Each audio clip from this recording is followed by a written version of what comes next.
guys, it's Jenny. I'm your crafty balloonist, and today we're going to talk about some balloon business. This video is specifically for beginning balloon artists who are thinking about or who have already started their balloon business and may not know exactly what inventory to invest in. So DIY mommies, I love y'all, but this video is strictly for my balloon business people. So if you have your pen and paper, I have my notes on my phone and I have my water. Stay hydrated, folks. So let's get into it. Okay, so the first thing that you're gonna need in your inventory are balloons. You want to get the professional grade balloons, professional quality balloons. These balloon brands are the Qualitex, Tuftex, Sempertex, Callison. Those are the only balloons really that I use. Other balloon artists might use decor, Elitex. There are different brands out there, but my favorites are the Sempertex and the Tuftex balloons. You want those balloons because if you are charging people and you giving them a product, you want to make sure that that product looks the best that it can look. And also, you don't want balloons that are going to pop. When you getting, like, some people have good experiences with party woo balloons, but I don't like those balloons. I can't stand them. Any balloons that's off Amazon, I do not like them. I do not recommend them. But I don't want balloons that are going to pop. I want them to last as long as possible. These balloons here, I did these balloons maybe 5 or 6 days ago. Look at them. They still look nice. They still look shiny and everything. That is what you want to give to your customers. The colors, I typically don't invest in colors. I'm going to start now because my balloon business is starting to scale. I'm starting to scale it up. You want to invest in primary colors, and the other colors that you want to invest in would be your white, black, gold, and silver. 99.99999% of the time, you're going to use one of those 4 colors, or you're going to use primary colors.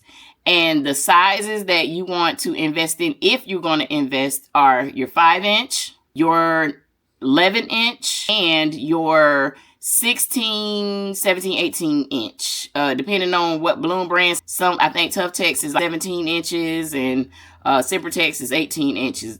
That's the size of balloon that you need. So you want to invest in those colors. You want to invest in those sizes and those brands. So the next thing you want to invest in is a balloon pump. You do not need to have a $800,000, $1,200 pump. I'm telling you, that pink cheap Amazon one, I got about 6 of them.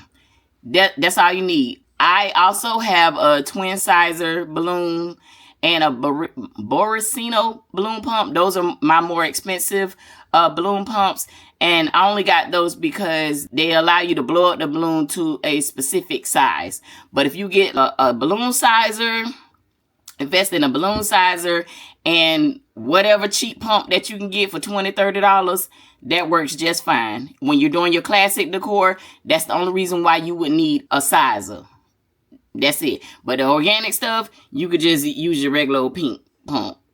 The next thing you're going to invest in are your backdrops.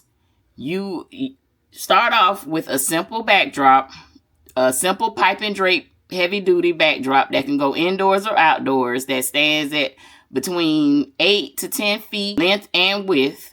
Because most backdrops and everything can hang on that, and it's perfect. You don't need to spend a whole lot of money on your backdrops right away.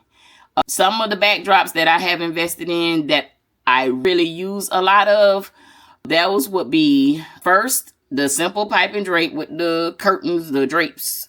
Then after that, I would say my grass wall, my boxwood grass wall. Then shimmer wall, even though I don't do shimmer walls that much, but the majority of the ones that I'm using now is my Chiari walls.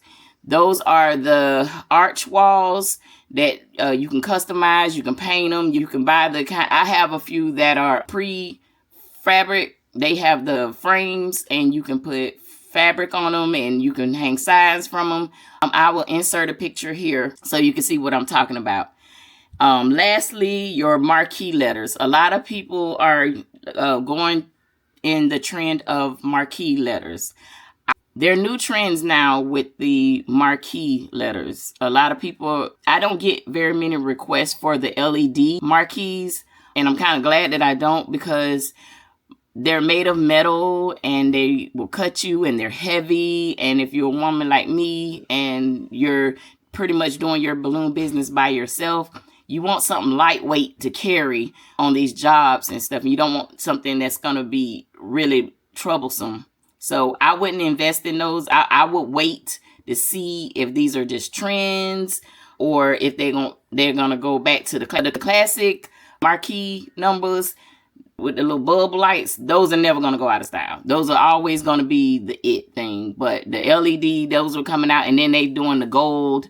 And as far as the numbers for the marquees, you want to invest in milestone numbers. That is the milestone. If you can't do 1 through 10 right away, get the 0 for sure, and then do the milestone birthdays, the 10, the 20, 25, 30, 40, 50, 60, so on like that. Because those marquees will be good for graduations. They're good for milestone birthdays or milestone anniversaries. One more thing that you want, the last thing that you want to invest in. What number is this? I don't know what number this is, but the next thing you want to invest in is neon signs. I have every single neon sign you might think you might want. Sweet 16, happy birthday. I got a ton of those. Happy anniversary. The signage that you get from Etsy, the wood signs, any kind of signs, those are great to invest in. They're cheap. I think the most I pay for a sign is $75, and you can keep reusing it and renting it. And last but not least, the main thing that you need to invest in as a beginning balloon artist is yourself. You need to invest in yourself. Get the education. First of all, find out what is your niche.